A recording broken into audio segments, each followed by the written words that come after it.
लाखो जातील गड्या. माझे एक वाक्य उतरून घ्या तुमच्या काळजामध्ये. लाख आते हैं लाख जाते हैं लेकिन लाखों के जाने से और आने से एक की कमी कभी पूरी नहीं होती. संगीत क्षेत्र ओस पडलं होतं मायबाप. त्या दिवशी स्वर सुद्धा शांत बसले होते. संगीताच्या क्षेत्रामध्ये एक जन्मास आलेलं रत्न होतं. भारतातली एक एक माणूस म्हणजे एक एक रत्न नाही. जातो मायबाप, पुन्हा येत नाही तो व्यक्ती. देवाकडे पुन्हा एकदा एकच प्रार्थना करायची, पुन्हा एकदा भारताला संगीत क्षेत्रामध्ये लता दीदींचा आवाज लाभू दे आणि पुन्हा एकदा नव्याने लता दीदींना जन्म भेटू दे याच भारतामध्ये. पाकिस्तान म्हणते आम्ही काश्मीर सोडायला तयार आहे, पण लता दीदींचा आवाज आम्हाला द्या.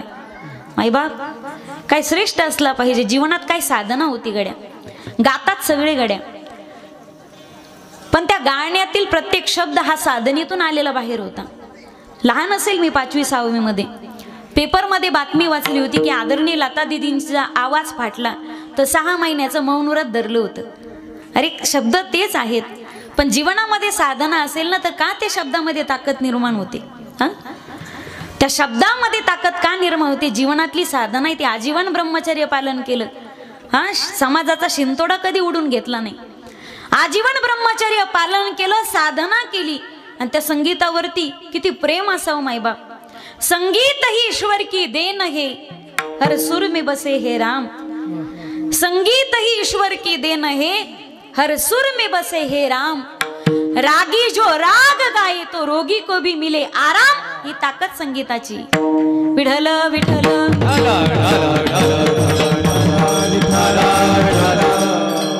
स्वातंत्र्यवीर सावरकर असं म्हणतात, ज्या माणसाला ज्ञानोबा, तुकोबा, विठोबा आणि शिवोबा ही 4 नावं माहिती नाही, समजायचं येड महाराष्ट्रातलं नाही.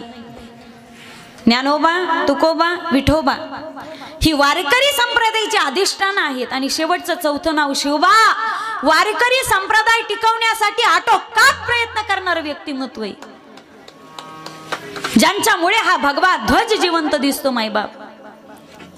हे काळ असा होता की महाराष्ट्रावरती विशिष्ट जाती धर्माच्या लोकांचं आक्रमण होऊ लागलं. एका विशिष्ट जाती धर्माच्या, मी कोणत्याही जाती धर्माचा उल्लेख करणार नाही, मला कोणाची भावना दुखवायचा माझा माणूस नाही. प्रतीप चंद्रलेखे व वर्धे विष्णू वंदिता शहासीनो शिवशेषा मुद्रा भद्राय राजते. हिंदवी स्वराज्याचे संस्थापक ज्यांच्या ललकारीने सह्याद्रीला जाग आली, कड्या कपारातनं मावळा एकसंग झाला.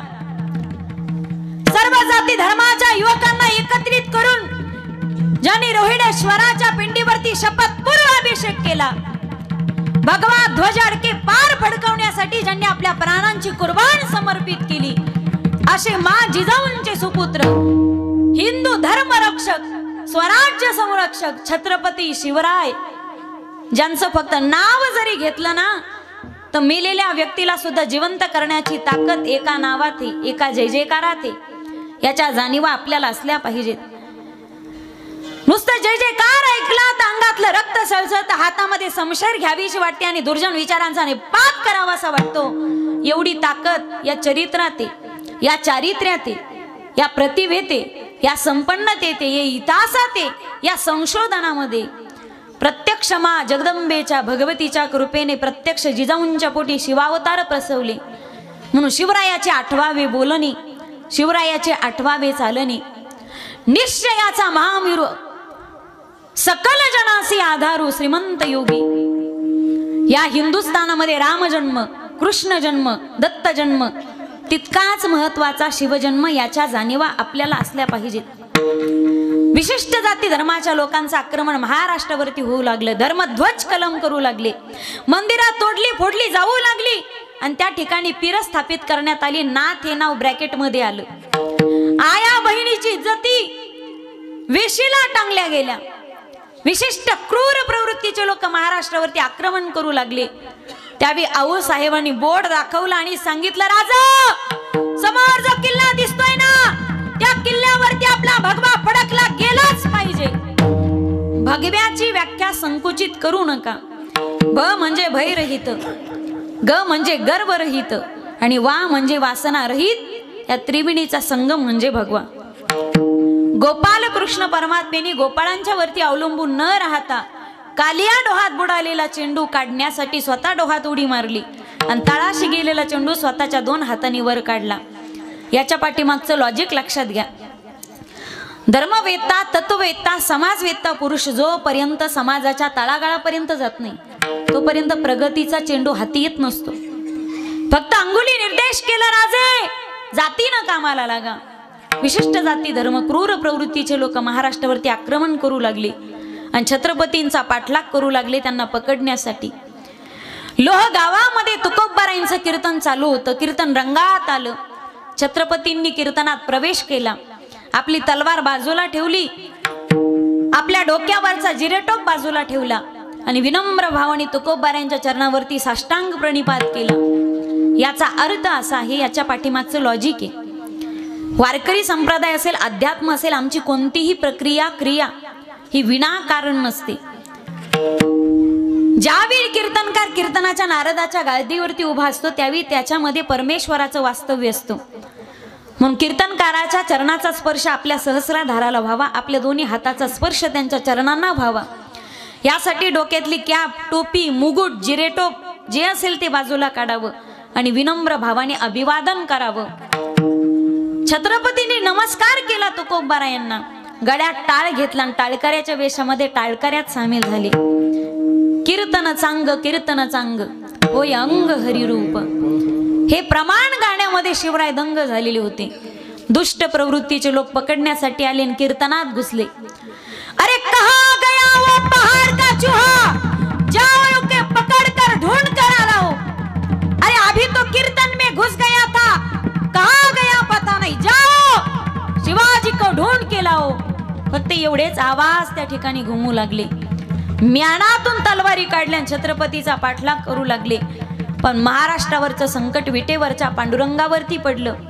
पांडुरंगाने विटेवरून उडी मारली. लोह गावात तुकोबारायांच्या चालू कीर्तनात पांडुरंगाने शिवरायांचं स्वरूप धारण केलं आणि टाळकऱ्यामध्ये सामील झाले. त्या शहांची अशी फजिती झाली मायबाप, सगळेच टाळकरी शिवरायच दिसू लागले. पकडावं कुणाला पंचायत झाली. तलवारी म्यान केल्या पुन्हा आल्या पावली पौरत निघून गेले.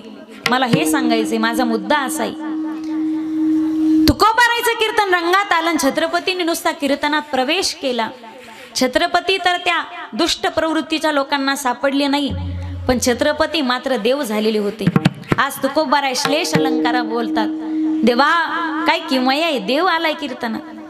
अरे देव आलाय कीर्तनात. छत्रपती त्या दुष्ट प्रवृत्तीच्या लोकांना सापडले नाही, पण शिवराय मात्र देव झाले होते. संतापायी माथा ठेविता सद्भावे, तेने भेटे देव आपे आप. आणि ज्या साधू संतांची परंपरा या महाराष्ट्राला लाभली त्या महाराष्ट्रात आपल्याला जन्म झाला, हे आपलं भाग्य आहे मायबाप. साधू संताच्या नंतर झाला हे आपलं परम भाग्य आहे.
देखिएला या साधू संतांची परंपरा लाभलेल्या महाराष्ट्रात आपला जन्म झाला मायबाप, हे आपलं परम भाग्य इकडे.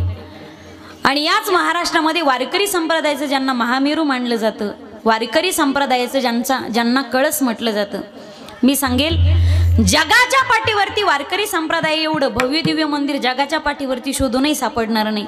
सांगू, तुम्ही फक्त जागेपणे ऐका गड्या. ज्याचा पाया आळंदीत आहे आणि ज्या मंदिराचा कळस देव होते, सांगा एवढं उंच आणि एवढं अंतर आणि रुंद असलेलं मंदिर जगाच्या पाठीवरती शोधूनही सापडेल का? तुम्ही म्हणताल ताई शुद्धीत बोलताय, मी पूर्ण शुद्धीवर असताना वाक्य बोलते. ज्या मंदिराचा पाया आळंदीत आहे आणि ज्या मंदिराचा कळस देव होते, एवढं उंच मंदिर जगाच्या पाठीवरही शोधून सापडणार नाही. आणि वारकरी संप्रदायाला लाभलेलं रत्न, वारकरी संप्रदायाचे महामेरू कळस जगद्गुरु तुकोबाराय प्रस्तुत अभंगामध्ये भगवान पांडुरंगाकडे मागणी करतात. अभंग मागणीपर प्रकरणातील आहे. कोणी म्हणेल की ताई तुकोबाराय आणि मागणी हे न जुळणारं समीकरण आहे. तुकोबाराय आणि मागणी एकत्र येऊ शकत नाही. तुकोबाराय आणि मागणी हे न जुळणारं समीकरण आहे. दोन साधर्म्यवान पदार्थांचं सामान्य अधिकरण होतं, दोन वैधर्म्यवान पदार्थांचं सामान्य अधिकरण होत नाही. दोन गोष्टी एकत्रित येण्यासाठी एक तर समानशीलेषु व्यसनेषु सख्यम, एक तर त्यांचं व्यसन तरी सारखं लागतं, नाही तर त्यांचा स्वभाव तरी सारखा लागतो. दोन सारख्या गोष्टींचं एकत्रीकरण होतं. तुकोबाराय आणि मागणी एकदम विरुद्ध गोष्टी. तुकोबाराय कधी मागणी करू शकत नाहीत.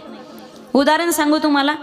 उदाहरणार्थ पाण्यामध्ये पाणी मिसळलं जाईल, दुधात दूध मिसळलं जाईल, रॉकेलमध्ये रॉकेल मिसळलं जाईल, पण पाण्यात रॉकेल आणि रॉकेलमध्ये पाणी मिसळलं जाईल का? उदाहरणार्थ भजण्यात भजनी आले तर भजन होईल आणि पेताडात आले तर पार्टी होईल, पण भजण्यात पेताडात भजनी आल्यावर भजन होईल का? मग तो जागरण गोंधळ असेल. तुकोबाराय आणि मागणी हे न जुळणारं समीकरण आहे. तरी तुकोबाराय मागतात कसे? तुकोबाराय आणि मागणी करू शकत नाही. मी 4 मुद्दे समोर ठेवते. तुकोबाराय मागणी करू शकत नाही परंपरेला विरोधी. तुकोबाराय मागणी करू शकत नाही त्यांच्या स्वभावाला विरोधी. तुकोबाराय मागणी करू शकत नाही त्यांच्या ठिकाणी असणारी आवाप्त कामता, त्या आवाप्त कामतेला विरोधी. तुकोबाराय मागणी करू शकत नाही कारण गाथ्यामध्ये तुकोबारायांनी निष्काम भक्ताचा जो सिद्धांत मांडलाय त्या सिद्धांताला विरोधी. हे जर प्रकरण आपल्याला कळालं, या प्रक्रिया आपल्याला कळाल्या, तर गाथ्यातील मागणी प्रकरण आपल्याला थोडासा का होईना त्याबद्दल थोडासा परिचय करून घेता येईल की तुकोबाराय काय मागतात. तुकोबाराय मागणी करू शकत नाही कारण त्यांच्या परंपरेला विरोधी. काय मागणे आम्हानुचित,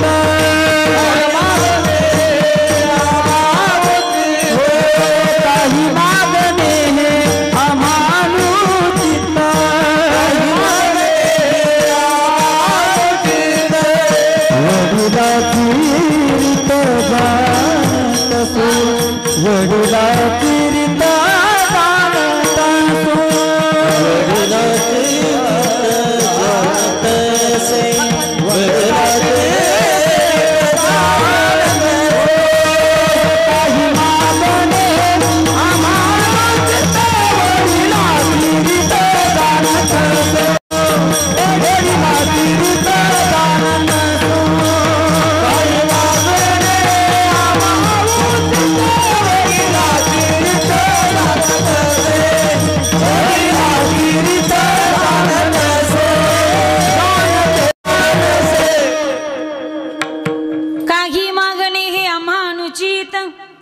वडिलाची रीत जाणत असो.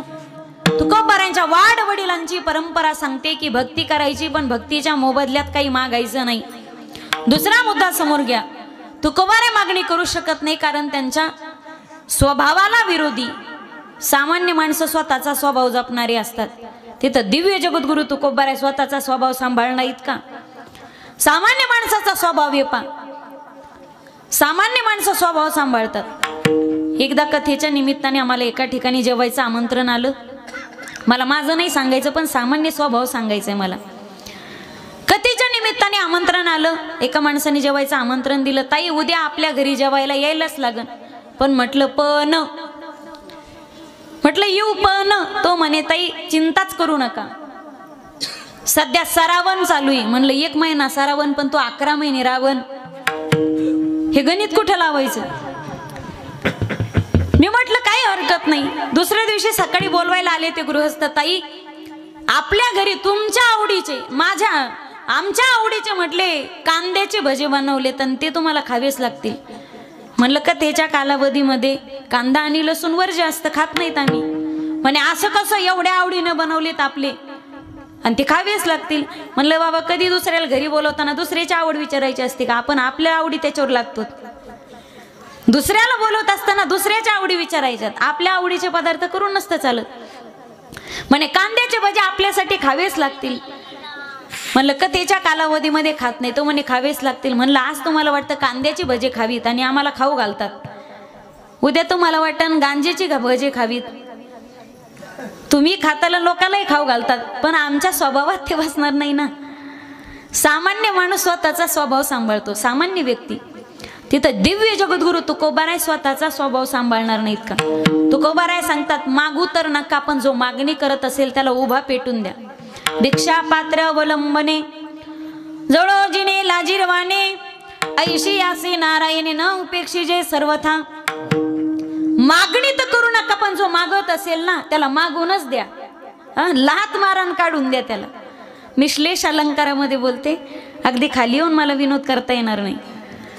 तुकोबाराय मागणी करू शकत नाहीत, कारण तुकोबारायांच्या ठिकाणी जी अवाप्त कामत आहे ना, काम नाही काम नाही झालो पागी रिकामा.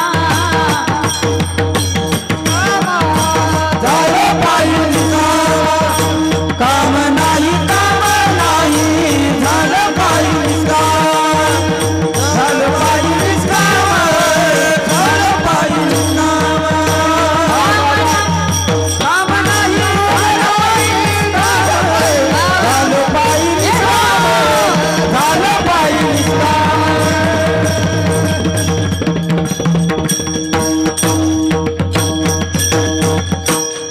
काम नाही काम नाही झालो पाही रिकामा. तुकोबारायांच्या ठिकाणी जी अवाप्त कामत आहे, तुकोबाराय सांगतात आता जीवनामध्ये कमवायचं असं काहीच राहिलं नाही गड्या. काम नाही झालो पाही रिकामा. ज्यांची तृष्णा खुंटली त्याच्या जीवनातला काम संपतो मायबाप. तुमच्या आमच्या जीवनातली तृष्णा संपत नाही. कोवा दरिद्रोही विशाल तृष्णा. पण तुकोबारायच्या ठिकाणी जी स्थिती प्राप्त झाली, तुकोबाराय मागणी करू शकत नाही, कारण अवाप्त कामात तुकोबारायांनी सांगितली.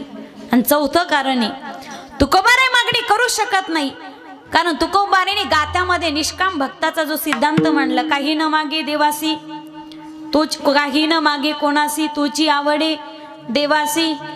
सारखी साड्याची मागणी करणारी बाई नवऱ्यालाही आवडत नाही, आणि सारखा अर्ज घेऊन येणारा भक्त देवालाही आवडत नाही. पत्नी मागणी करत असेल साड्याची तर कदाचित द्या तिला घेऊन. पत्नी आणखी साडी मागत असेल तर तरी तिला द्या घेऊन. पण ती म्हणत असेल साडी द्या आणि ती धुवून द्या, ऐकायचं नाही, मग निवार कान फटात मारायची. सारखा अर्ज घेऊन येणारा भक्त देवालाही आवडत नाही. तुकोबारायांनी तुकोबारायच्या गात्यातला जो सिद्धांत सांगितला निष्काम भक्ताचा, तुकोबाराय सांगतात आम्ही निष्काम भक्ती केली पांडुरंगाची. भक्ती तर देवाची करायची, पण तिच्या मोबदल्यात काहीही मागायचं नाही. निष्काम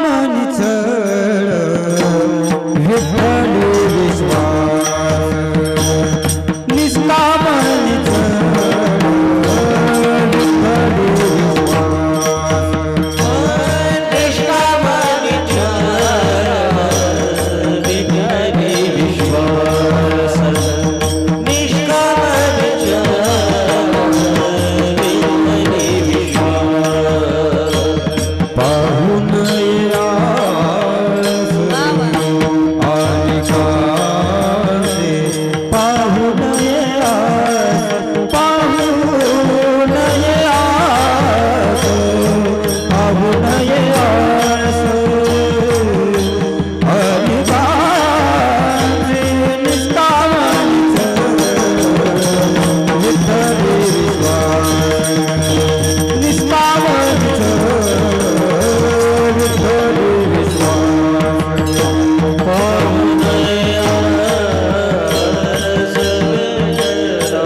टाळकऱ्यांचा अधिकार गुरुवर्य परमपूज्य कंधारकर महाराजांनी सांगावा.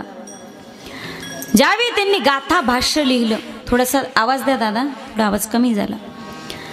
ज्यावेळी त्यांनी गाथा भाष्य लिहिलं आणि त्यावरती अर्पण पत्रिका लिहिली ना, त्या अर्पण पत्रिका लिहित असताना त्यामध्ये एक ओळ टाकली, ज्यांनी ज्यांनी आपल्या गोड गळ्याच्या माध्यमातून ही तुकोबारायांची अभंगवाणी महाराष्ट्रभर घुमवली त्या टाळकऱ्यांना हे भाष्य समर्पित. हा टाळकऱ्यांचा अधिकारी. म्हणून गायक हा दरबारी असतो, तो बाजारी नसतो. विठोल विठ्ठल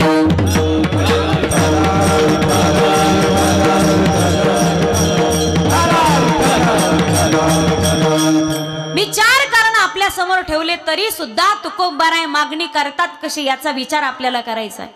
मागू नये मायबाप, पण मागितल्याशिवायही राहू नये. आपण प्रापंचिक मागतो, देव संतांनी पारमार्थिक मागणी केली, देवच मागितला. मागणी करावी, पण मागणी करत असताना आपल्याला काही 5 गोष्टी कळाव्या लागतात.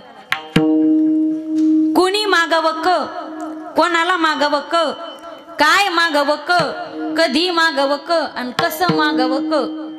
हे 5 आपल्याला क कळणं जीवनात गरजेचं आहे. मागावं, पण कधी मागावं, कोणाला मागावं, काय मागावं, कसं मागावं. 5 गोष्टी आपल्याला त्या मुद्द्याचा विचार करून अभंगात प्रवेश करू. विठ्ठल विठ्ठल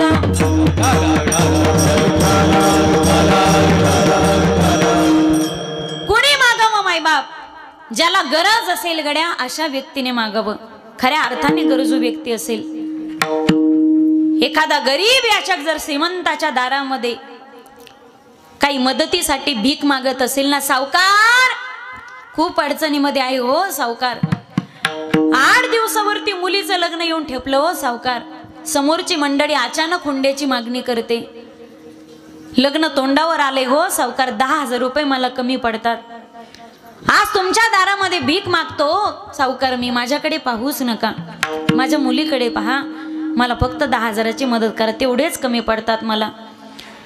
जर तुम्ही मला 10,000ची मदत केली ना सावकार, 6 महिन्याच्या आत मी तुमचा रुपया ना रुपये फेडल्याशिवाय राहणार नाही हो सावकार. हा हुंडा दिला नाही ना तर माझी ताई तिच्या जीवाचं काहीतरी बरं वाईट करे, तिनं तिच्या जीवाचं काही बरं वाईट केलं ना, उद्याचा सूर्योदय मला दिसणार नाही आणि मी या गावाला दिसणार नाही हो सावकार. माझ्याकडे 1 एकर जमीन आहे हो, पण 2 मुलं आहेत ना, त्यांचे शिक्षण चालू आहेत, ती गहाण ठेवावी ना तर त्यांच्या भवितव्याचा प्रश्न निर्माण होईल हो सावकार. माझ्याकडे पाहूच नको, माझ्या लेकीकडे पहा, मला फक्त 10,000ची मदत करा हो सावकार. मरताना देवाचं नाव घेणार नाही गड्या, पण तुमचं नाव घेतल्याशिवाय मी मरणार नाही, करा हो सावकार. मी पदर पसरतो हो सावकार तुमच्या समोर, माझा पदर रिकामा जाऊ देऊ नका.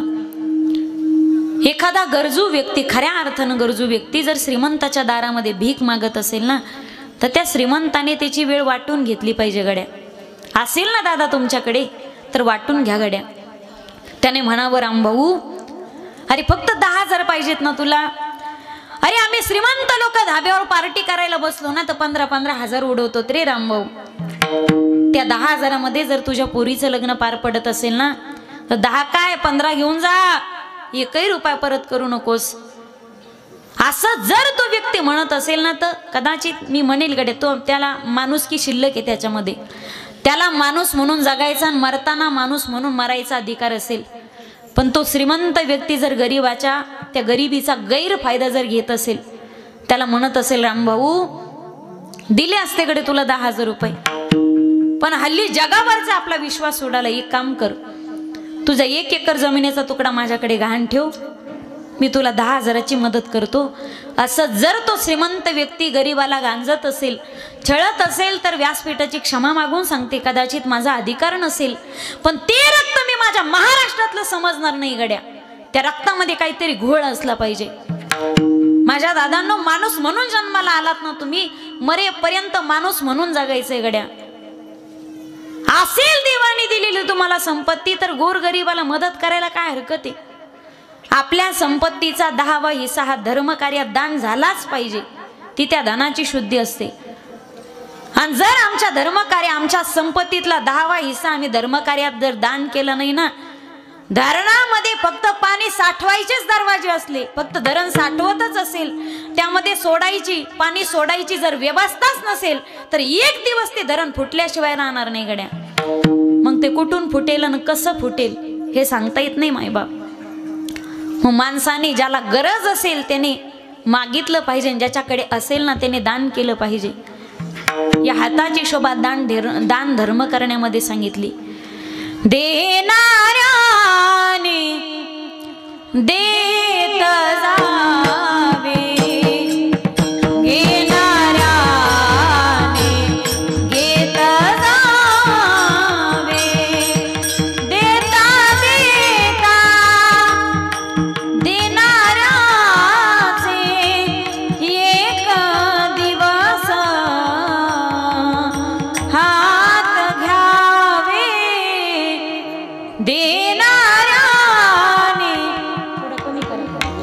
देत जावे, घेणाऱ्याने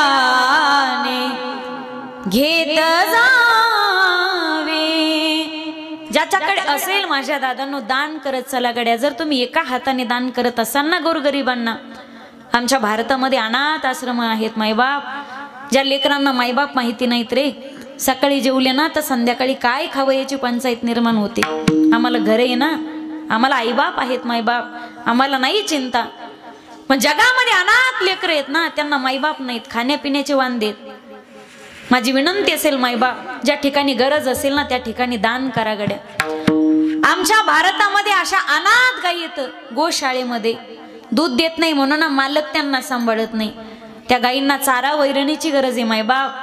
तुम्हाला असं ठिकाण दिसलं की तुमच्या हाताने स्वतःच्या हाताने तुम्ही दान करत चला गड्या. ज्या ठिकाणी गरज असेल त्या ठिकाणी मदत झालीच पाहिजे. तुम्ही एका हाताने मदत केली ना तर तो 10 हाताने तुम्हाला दान देतो. तुम गरीबों की सुनो ओ तुम्हारी सुनेगा,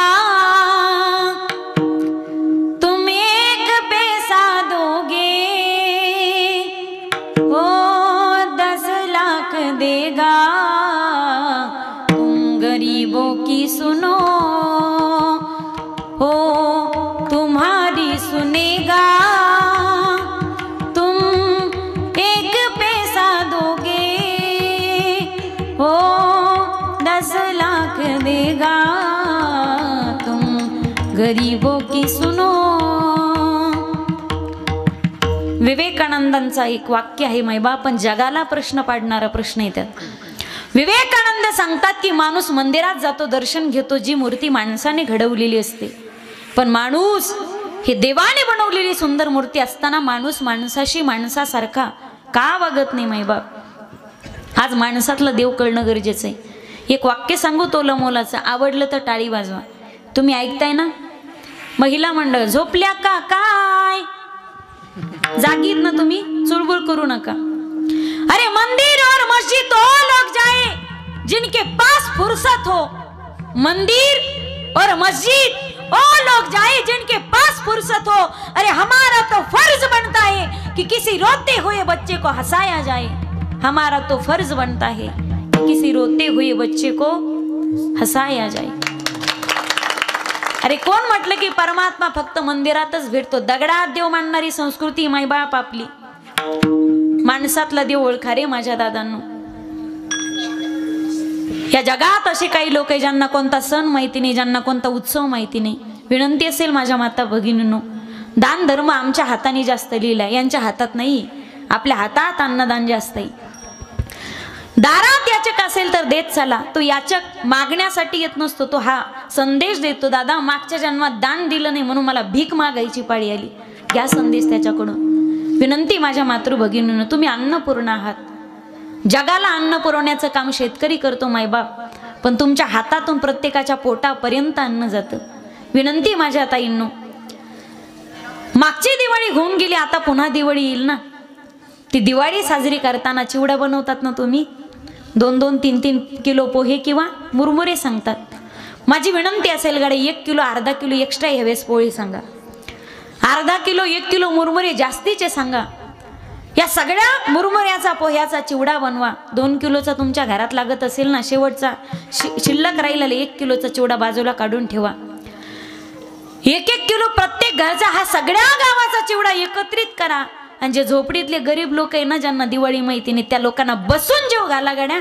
माझा पांडुरंग तुम्हाला त्या झोपडपट्टीत मिळाल्याशिवाय राहणार नाही. किसी के काम जो आई उसे इंसान कहते हैं, पराया दर्द अपनाए उसे इंसान कहते हैं. जो अडचणीच्या वेळी धावून जात असेल ना मायबाप, त्याला खरा माणूस म्हणलंय गड्या.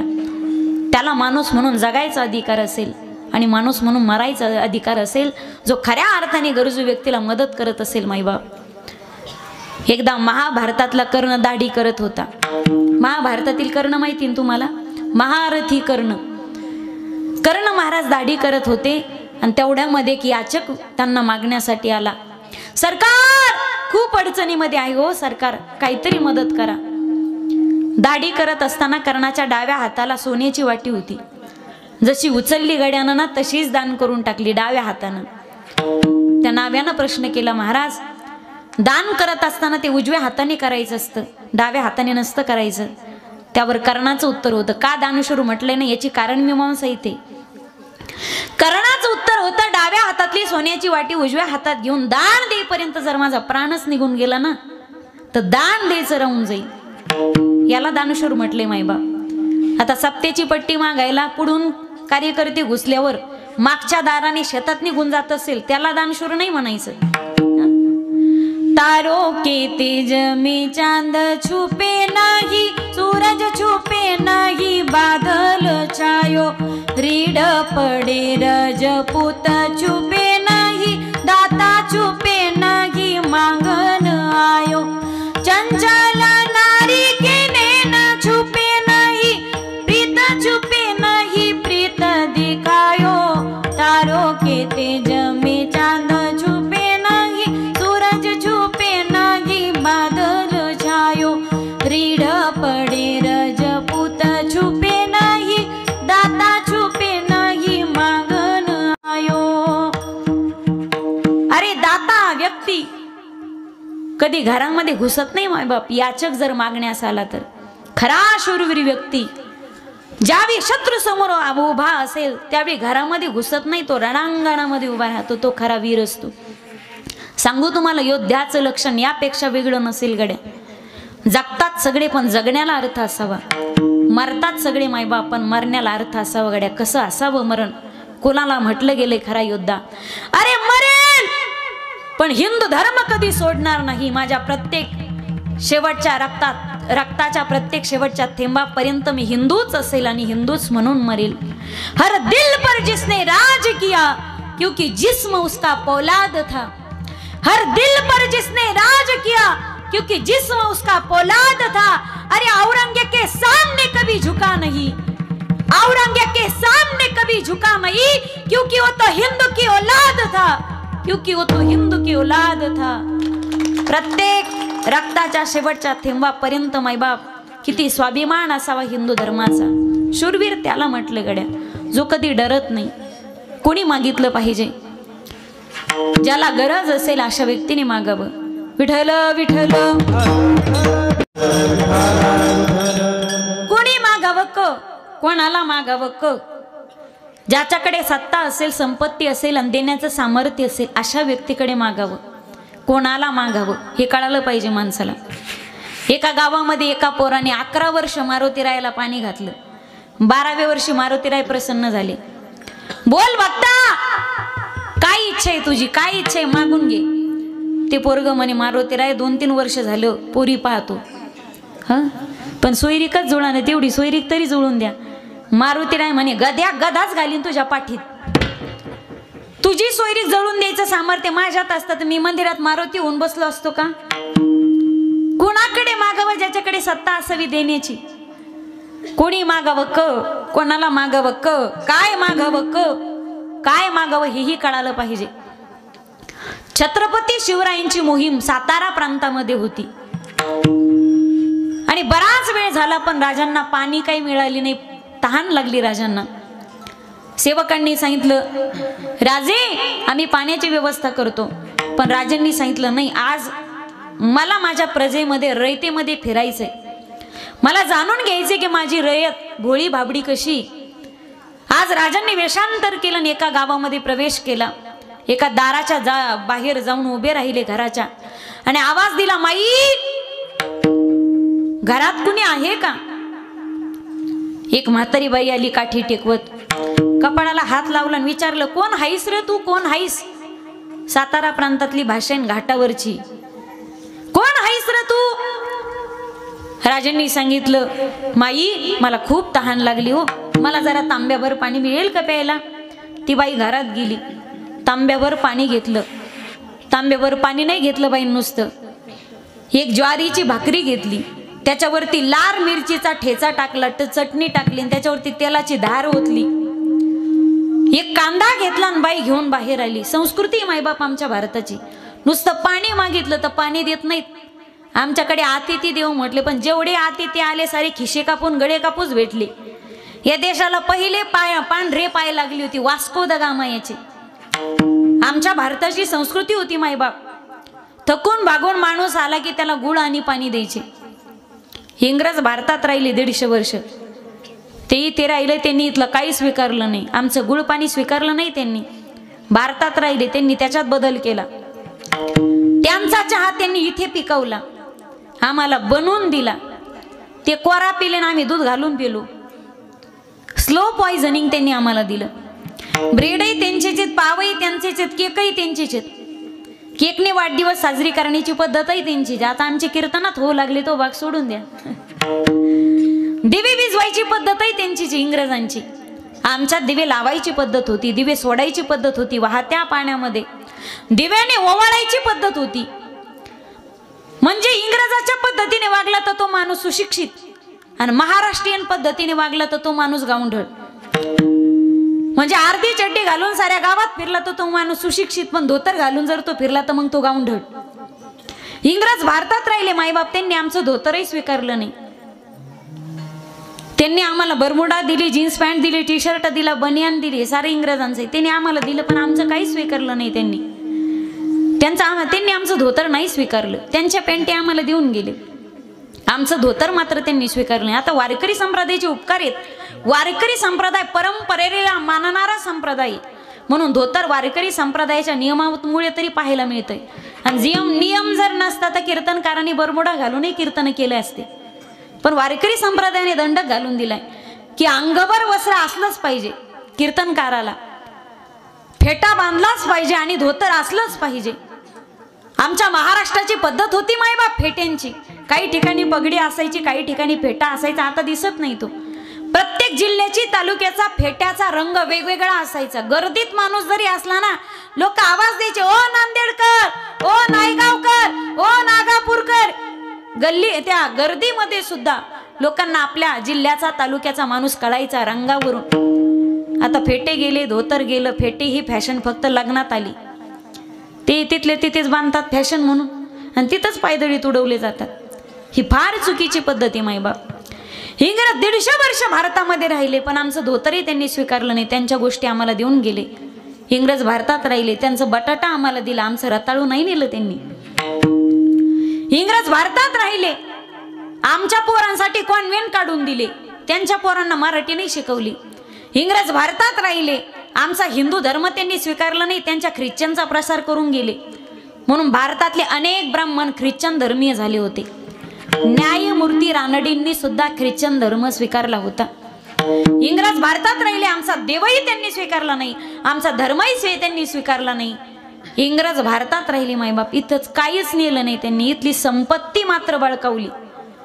भारतामध्ये न्यायसारखं दुसरं काहीच नाही. एक संपत्ती आणि दुसरी संस्कृती. संपत्ती इंग्रजांनी लुबाडून नेली, आता उरली ती फक्त संस्कृती. संस्कृती फक्त भारतातच पाहायला मिळते. भारताची संस्कृती नुसतं पाणी मागितलं तर पाणी नाही दिलं. बाईने भाकर घेतली, लाल मिरचीचा ठेचा घेतला, घेऊन बाई तांबर पाणी घेऊन बाहेर आली. राजांनी भाकर खाल्ली, भूक लागली होती ना. तांब्यावर पाणी घटाघटा पिले आणि त्या बाईला सांगितलं, बाई मी पाणी मागितलं तर तुम्ही मला भाकर दिली. शास्त्र सांगते की माणसाने कोणाच्या ऋणामध्ये राहायचं नाही. 10 रुपये जरी देणं असेल तर माणसाने द्यायचं आणि मग मरायचं. ऋण वैर हत्या हे तो न सोडी नाही दिता. माणसाने कोणाच्या ऋणात राहू नये. आई साहेब, तुमच्या घरामध्ये कोणी करता धरता पुरुष आहे का? बोलवा ना बाहेर. म्हातारीनं आवाज दिला, वैजी अहो बाहेर या की. म्हातारा काठी टेकवत बाहेर आला. तू कोण आहेस र? राजांनी सांगितलं, मी छत्रपती शहाजी राजेंचे सुपुत्र. आम्ही